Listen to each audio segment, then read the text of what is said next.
नमस्कार दोस्तों। 2 दिन से रेलवे दे रही है भैया झटके पर झटके। कभी पेपर निरस्त करती है तो कभी रिजल्ट डिक्लेयर कर देती है टेक्नीशियन का। 19 तारीख को ही इन्होंने क्या किया है, एएलपी की नई भर्ती निकाल दी है। और नई भर्ती भी कितने पोस्टों पर निकाली है।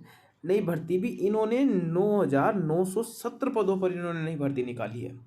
और इन्होंने ये जो लेटर है ये 19/3/2025 को जारी किया है, जो आज पब्लिश हुआ है, सभी के सामने आया है। अब यहाँ पर दूसरी बात ये भी है कि लोग बोल रहे हैं कि टेक्नीशियन की भर्ती के अंदर बड़ा फर्जीवाड़ा करके रेलवे अपनी खामियां को छुपाने के लिए एएलपी की ये भर्तियां निकाल दी है, जिस वजह से लोग टेक्नीशियन में हुए फर्जीवाड़ों को इग्नोर करके नई भर्ती के लिए रेलवे को बधाइयाँ देना शुरू कर दें।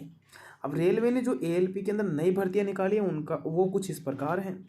यहाँ पर देख लीजिए, जोन वाइज ये भर्तियाँ हैं। इन्होंने इस तरीके से ये भर्तियाँ निकाली है। सेंट्रल रेलवे को 376 पद इन्होंने दिए हैं। ईस्टर्न सेंट्रल रेलवे को 700 पद दिए हैं। ईस्टर्न कोस्ट रेलवे को इन्होंने 1461 पद दिए हैं। तो इन्होंने इस तरीके से ये पदों का है जो बंटवारा किया है।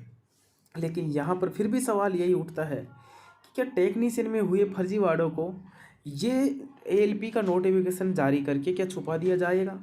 एएलपी की एग्ज़ाम बच्चों को सेंटर पर बुलाकर सेंटर के अंदर बिठा करके निरस्त कर दी गई। क्या रेलवे बताना चाहता है कि हम इतने लापरवाह हो गए हैं कि सब तरीके से हम किसी की कुछ भी नहीं सुनेंगे, अपनी मनमर्जी करेंगे, चाहे आप रेल से लेकर के रेल की एग्ज़ाम तक ही क्यों ना पहुंच जाए। हम जिस तरीके से फर्जीवाड़ा करेंगे, जिस तरीके से घोटाला करेंगे, हम करते रहेंगे। रेलवे ने जिस तरीके से ये काम किया है पिछले 2 दिन के अंदर, इसे लेकर के जो स्टूडेंट हैं वो बड़े सदमे में हैं कि रेलवे करना क्या चाह रहा है। और फिर इसी बीच में इन्होंने उठा करके चेप दिया ये नोटिफिकेशन आपके मुंह पे ऊपर कि लो भर्तियाँ, पहले वाली भर्तियाँ हम कराएंगे नहीं पूरी, ये लो आप नई भर्ती। रेलवे यहाँ पर क्या करना चाह रहा है किसी के कुछ भी समझ में नहीं आ रहा है।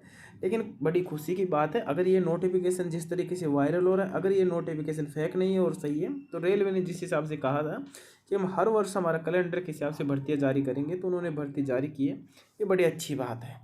रेलवे को इसके लिए हम थोड़ी सी सहानुभूति दे भी देते हैं।